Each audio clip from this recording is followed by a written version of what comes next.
finally getting back to the quilt that I loaded the other day.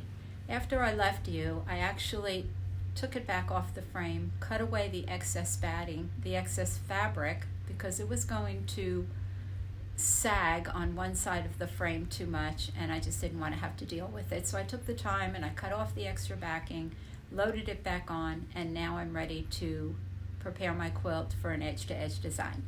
So I just wanted to explain one thing about batting. I use Hobbs 80/20, and there's actually two sides to it. I never knew this until recently. There is a smooth side and a side kind of like a sweater when it pills. When it's punched down at the factory, when all the cotton is put together, the needles are all going in one direction. So it's actually pushing through the batting. The smooth side, which is what they call dimples, goes up towards your quilt top. The rough side, which they call pimples, goes down into the batting. So I'm going to bring you in close so you can see what I'm actually talking about.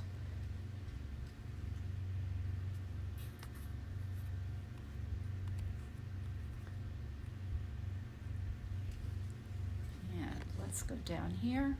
Okay, so here is the smooth side of the batting. Okay, you can see that it's smooth right here. And if I turn it over, let's see if I can get this on the camera. You can kind of see that it's a little bit rough. I know it's hard to see, but take my word for it.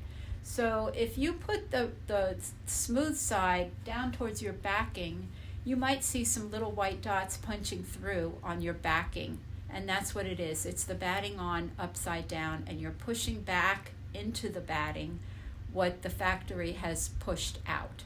So just keep that in mind when you're using battings that have two different sides to them. Okay, so now I'm going to get the quilt ready to do an edge-to-edge design.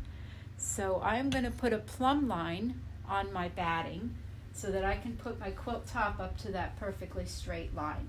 So all I'm going to do is I'm going to bring up my bobbin thread. I'm on my batting and my backing.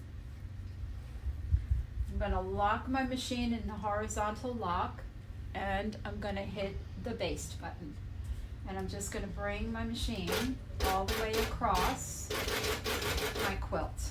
Make sure I touch that batting.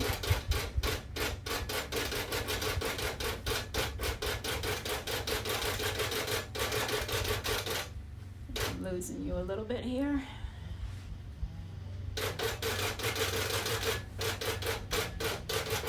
I have my glide foot on, so I can go right smoothly over all the quilt seams and not have it get caught on anything.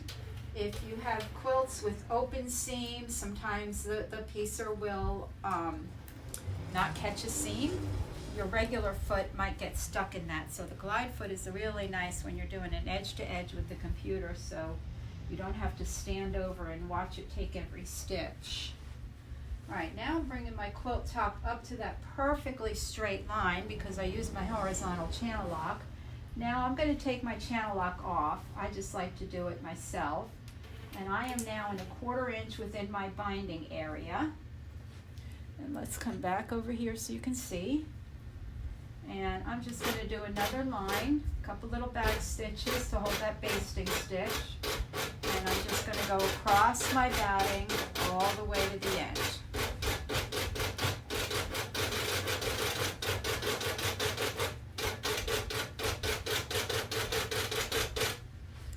And here we are.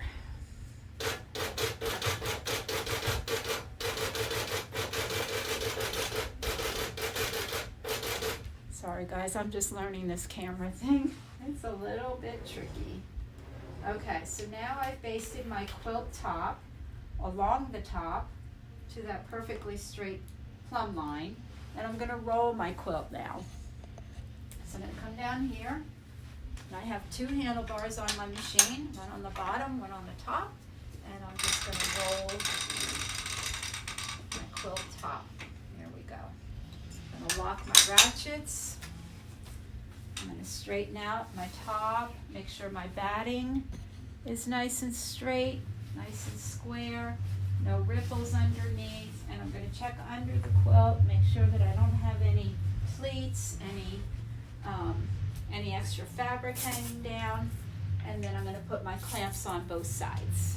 So I like to clamp the back of my fabric only. You don't want to clamp your quilt top, because if you stretch your clamps too tight, you're going to stretch those seams that you pieced so nice and straight. Okay, so I'm going to get my clamps on over here.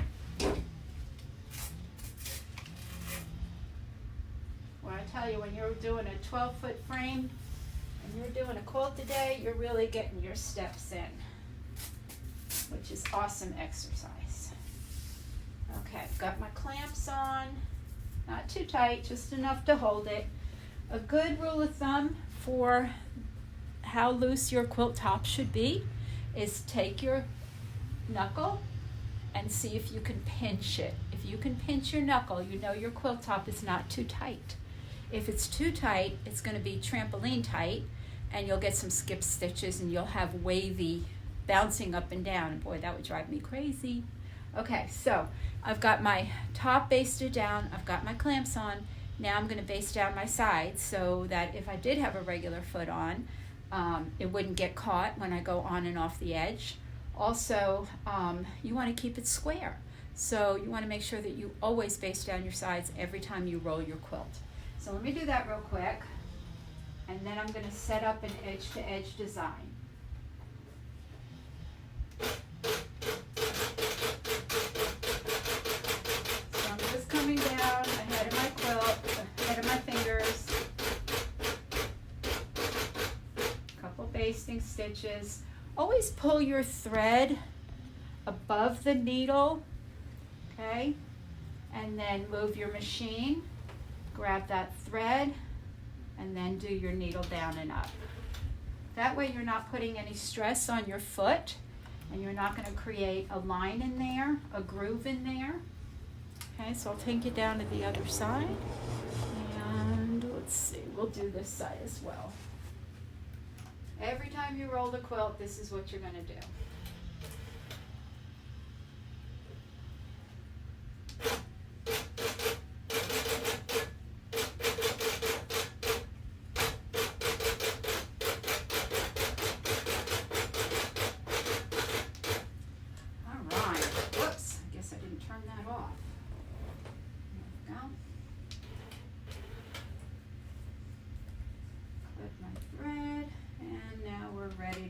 Okay, so now the next thing I'm going to show you is how I create an edge to edge for my quilts.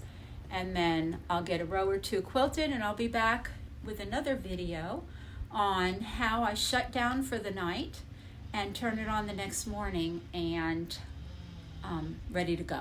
Okay, so this pattern is called Malachite. It's available from Urban Elements. I love this pattern. It's got waves in it, it's got curves in it. Got a lot of straight lines in this quilt, so I think this will be a perfect pattern for it. I measured the quilt before I started. It was 54 by 82. So I'm going to come over to the top of my quilt, over to the left-hand side. I don't want to come all the way back where I'm going to hit my rail. I'm going to come down here, leave myself some room back here, okay? And now I'm about an inch off the side of the quilt. I'm going to go to my area tab, and I'm going to hit 2 corner on my handlebar. And that's my first point. And then I'm going to come back to the other side at the top and about an inch off, and I'm going to hit 2 corner again. All right, so I have my points, and now what I'm going to do is I'm going to put in my width here. So let me zoom in again, and I'm going to show you how I do this. I think that's all the way. Okay, so under the area tab over here in your workspace, you can see that my width is 55, and I'm going to type in, I measured the quilt at 82, I'm going to type in 85. I always like to have a little bit extra hanging out since I'm going to crop it anyway. So I'm going to put in 85, and now I'm going to refresh my screen, and there is my area. Sorry about the glare, it's sunny afternoon today. I'm going to take my pattern. My pattern is 15 inches high. This is a small quilt. I don't think I want such a big pattern, so I'm going to resize it. I'm going to go modify, resize, and I'm going to lock it and resize my height, and I'm going to go down to 12 inches. Okay. And now that I have the size that I want for my throat space, I'm going to go to repeat, and I'm going to hit fill. All right, so it didn't fill it all the way, so I've got a little bit of work to do. So I'm going to add some more horizontal repeats. I don't need that many. And I'm going to add some more vertical repeats. There we go, that seemed to cover everything. And now I'm going to come over here to the right hand side where it says gap, and I'm going to put my follow on so it goes to my needle, and I'm going to zoom in and see that gap right there, that line. I don't want that line to show on my quilt, so I'm going to close the vertical gap. I'm just going to push that button, and you can see that it tightens it up. Okay, now when I hit my refresh screen, there's no lines in between the quilt. Looks nice. Okay, now I have to get rid of everything on the outside of the pink line. So I'm going to go modify crop, outside, and I'm going to close my edges.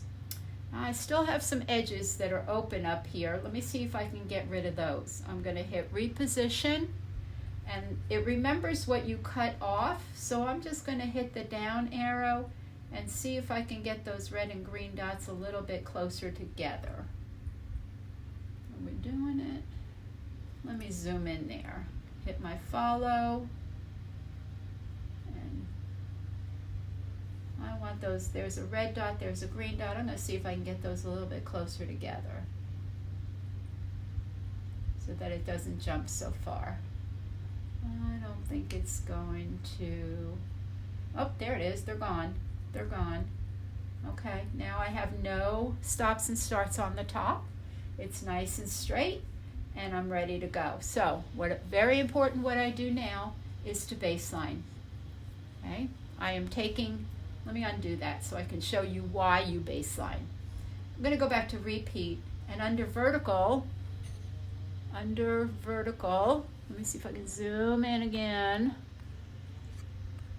Oh, we're already zoomed. Okay, under vertical I have 8 repeats, and under horizontal I have 5 repeats. Watch what happens to that 5 when I hit baseline. That 5 just turned to 1, and that vertical 8 repeats just turned to 1. So what that does is, whoa, there we go, you don't want to see that. It takes that all of the repeats that you did across and down, and it puts it into one pattern. Okay, so you changed it. I changed the original size of the pattern. I went from 15 down to 12. I went from 1 repeat and 5 repeats and 8 repeats, and then baselining takes all of that information and puts it into one pattern. So now that I'm baselined, I'm going to come into my file. Let's see if I can get you back here. File. And save selected.